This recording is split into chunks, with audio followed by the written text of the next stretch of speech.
What is going on YouTube, and welcome back to the channel. Now, I don't know if some of you have seen the last video I posted about the fish room and about the big aquarium I'm going to get priced up out there, but this video is going to be all about the 10-foot tank I've got in my front room, and basically what we're going to be doing with this tank, completely changing it. Yeah, there's going to be a lot of work involved in the next few months of what we're going to be doing with the aquariums, but I'm hoping it's going to be worth it. So let me show you what we're going to be doing with this big aquarium. So this is obviously my 10-foot tank in my lounge. It is 10 by 2.5 by 2.5.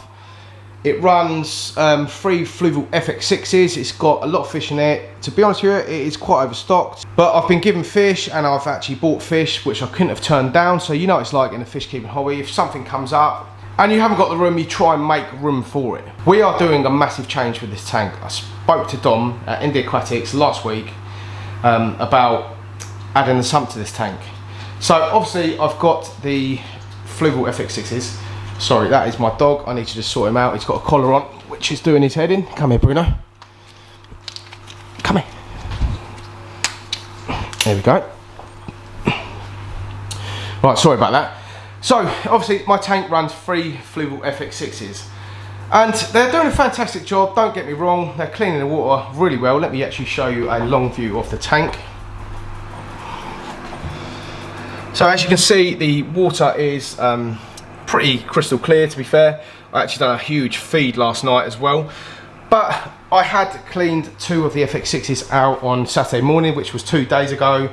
So I actually cleaned 2 of them. So now, since I've added all of these fish into this tank, the FX6s are really struggling to keep up with the bioload, because obviously you're feeding more, there's bigger fish in here, the fish are getting bigger, they're weeing, they're pooing, and obviously the wee and poo's got to go somewhere, so it ends up in the filters. My water parameters are completely fine, so I've got no issues with that, but it's just basically the mechanical filtration. It's just not man enough for what I've got going on in here. And honestly, this is a huge tank. It's a 10-foot tank. It's massive.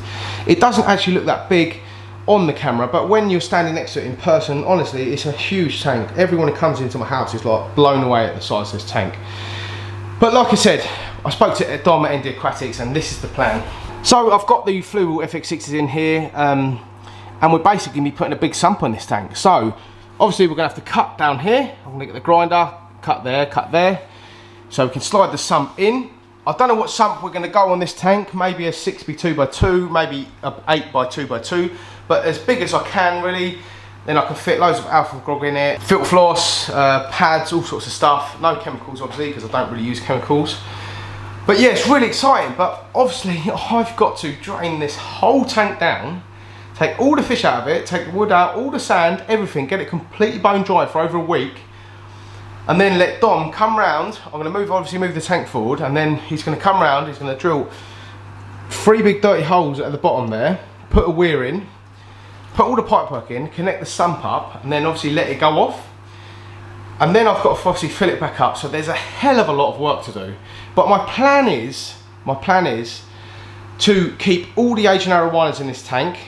The silver is going to be moved out into the fish room, with the other big tank we're hoping to get out there, with probably a couple of stingrays. I might even get him another silver arowana friend that's to sort of be with him, because obviously I don't want him to be on his own. And I'll probably do like an Amazonian tank out there, and this tank will be sort of the Asian tank, if that makes sense, with the dapnoids, and we can maybe get a stingray in here as well.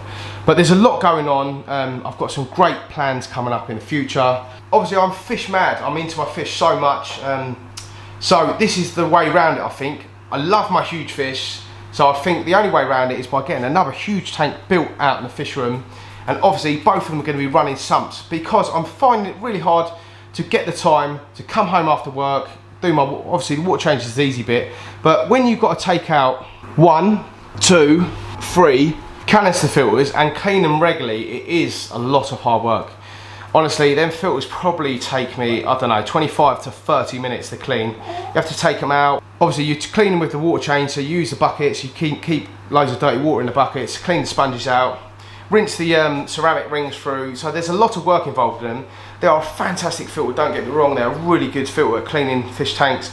But honestly, I've got some real big fish in here now. If this tank was full of Malawi cichlids, honestly it'd be perfect, but I've got some real big eaters in here, and they are monstrous fish. Look at the size of this Asian arowana I got here looks absolutely massive. He's actually hurt his back last week. He probably swum into that bit of wood I've got in here. I've got a golden Malaysian crossback here. There is a chili red here, which is packing on some massive size. There's another RTG at the back. And my silver arowana is monstrous as well. It's a male, my silver arowana, so he's not going to get that big. I've got some big birches in here. You can see one of them just come up for air there. There are some massive clown lunches. Big silver dollars. Look at the size of these silver dollars. That's not actually showing how big they are because they're obviously that at the back of the tank. There's some big plecos, couple of dat noise. So there's a lot of stuff going on in this tank. Yeah, let me know what you guys think about this, because obviously a lot of people have wrote on my thing saying, you're crazy man, why aren't you running a sump? Over the last few years of actually properly getting into the hobby, I have noticed sump is the way forward, because I've got a sump on the 4-foot tank behind me, and honestly it is quiet as anything. It's so easy to clean. I've got so much alpha grog in the sump, and it's just an all-round such a better system for filtering your tank. That is definitely the way forward for me, but honestly it's going to be a lot of work, but obviously I can film videos all about it, like moving all the fish out. It's going to be very stressful because I have got a lot of fish in here, and I am very attached to all my fish. I love them for absolute bits, but I want them to have the best home they can get with the best filtration they can get. And also another thing I'm going to be doing on this tank as well, I'm going to be painting a black background on this tank, so once it's all moved out, ready to go, I can get the black background on it. I've got two MP40 wave makers which are under there as well. I'm going to be moving these two octo pulses, I'll be running the wave makers on it. So when this tank's all done, you won't see any heaters, you won't see any of the plugs, any of the wires sort of coming through at the back there. You won't see nothing at all, none of the filter heads like you see now.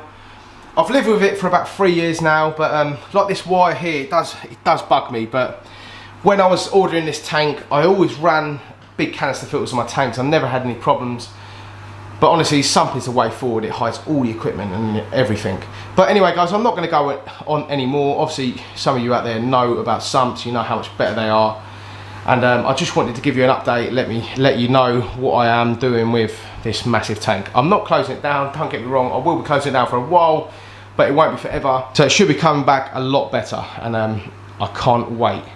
But anyway, guys, I'll keep you posted on that. We've got actually another video to film this Saturday. I'm actually driving all the way to Folkestone this Saturday, so another 2-hour drive to go and video an incredible stingray setup with an Asian arowana.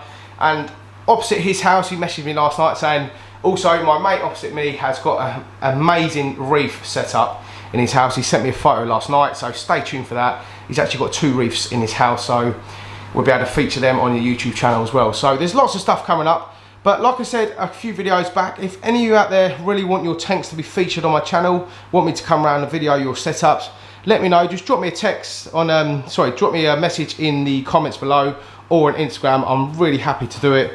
And I'm sort of going out my way now, sort of driving a few more hours than like sort of 45 minutes to an hour now. I'm doing like sort of 2-3 hour drives to get to these setups.